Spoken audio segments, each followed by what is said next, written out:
In this video, I'm going to show you how to maintain your analytics system, and there isn't a lot of maintenance to do.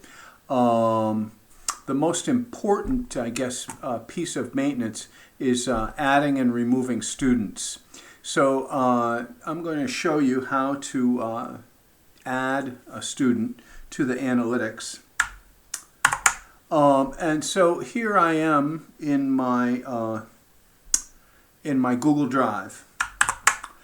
And we want to add a student, and maybe we got a new student from another district.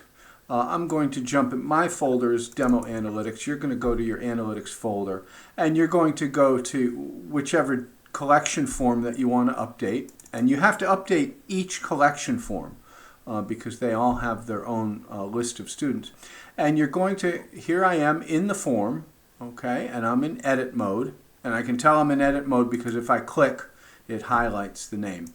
You want to be careful here. Don't delete names. It's easy to do it by accident. Be careful. I scroll down to the bottom of my list of names and I'll add Bobby,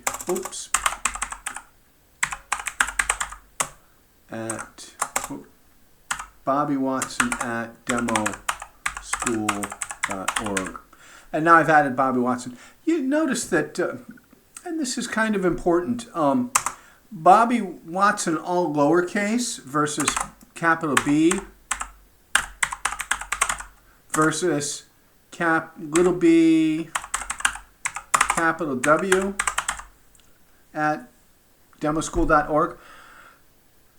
While all those email names will work if you were sending them an email, in Google Analytics, they'll all be distinct.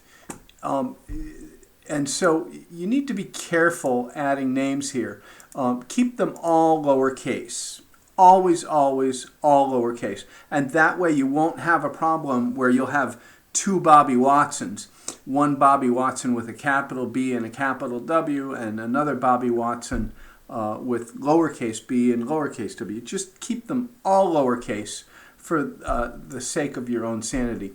So now we've added Bobby Watson to our SEL data collection form, and we're done. We just close it. And then we'll go in and we'll add it to the Demo Academic Skills form. And we do exactly the same thing. We just scroll down here to where the student names are, and we click, and we click right there at Add option, and Bobby Watson at demoschool.org. Bam, and we're done. Go to the next form, behavior, and we do the same thing. That's all there is to adding a name to your analytics.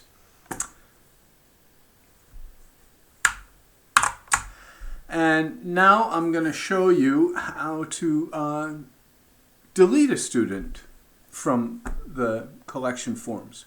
And so I'm opening up the SEL collection form. We're going to scroll down to the student I want to delete. Bobby Watson. Bam. Bobby Watson is gone. Close it. Go to the next one. Scroll down to Bobby. There's Bobby. Delete him. I'm waiting for this all changes saved to drive. I can close. And then the last one, behavior. Scroll down to Bobby. Click Bobby, click the X.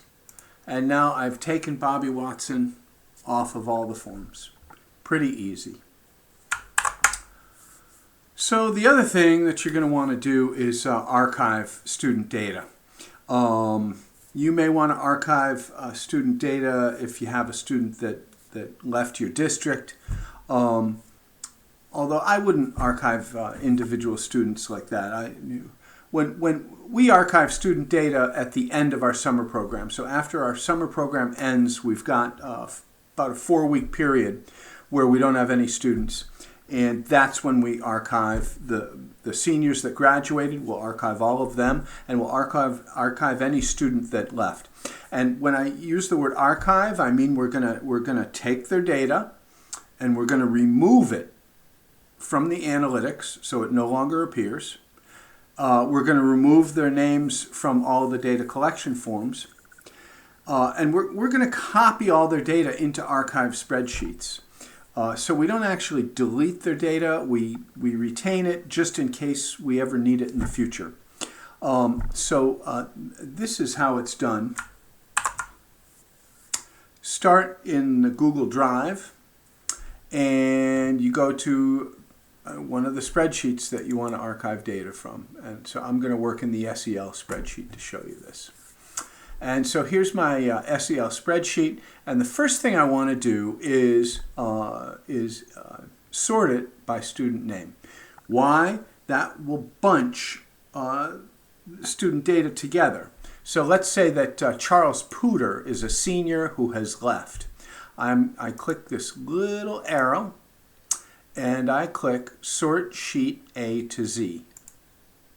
And now I'm going to go down here to Charles Pooter. Where did Charles just go? There he is. I'm going to go to Charles Pooter, and I'm going to click and drag over these two. Oh, sorry, there's three. Click and drag. Oh, click and drag over these three records, and I do copy. And now I'm going to go back to my Google Drive, and I'm going to create a new folder. And I'm going to call this, because it's 2023, I'm going to call this 23-24 archive. So this is the 23-24 school year archive. I'm going to double click on that folder. I'm going to click New, Google Sheets, Create and Share. And I'm going to type up here, SEL. Oops, sorry. I'm going to type 23-24 SEL archive. And this is going to hold all my data that's getting archived from the SEL sheet. And all I do is go here and I paste it, Control V. And there it is. And then I come back over here and I delete it. Press the delete button. Or I can right mouse click over here and click Delete Rows. Both will work. I'm going to do that for every student. So if Courtney Moore was also a senior that had graduated, I'm going to copy her data as well. Right mouse click Copy, move over to the spreadsheet. I'm going to skip a few lines here, and I'm going to paste it. Okay, and now I've archived Courtney Moore. Go back over here, hit delete. Now her data is gone as well. Well, her data isn't gone. It's been archived to this archive spreadsheet. You're going to do that for every senior that has graduated. That's about it for maintenance. It's a low maintenance product. You archive students that are left, especially seniors that graduate. You could potentially move data that's been archived back into the active spreadsheet if you ever had a student that came back to your district and you wanted to be able to access their old data. And that's just copying and pasting the data back into the active spreadsheet. That's about it. I hope you enjoy using your analytics.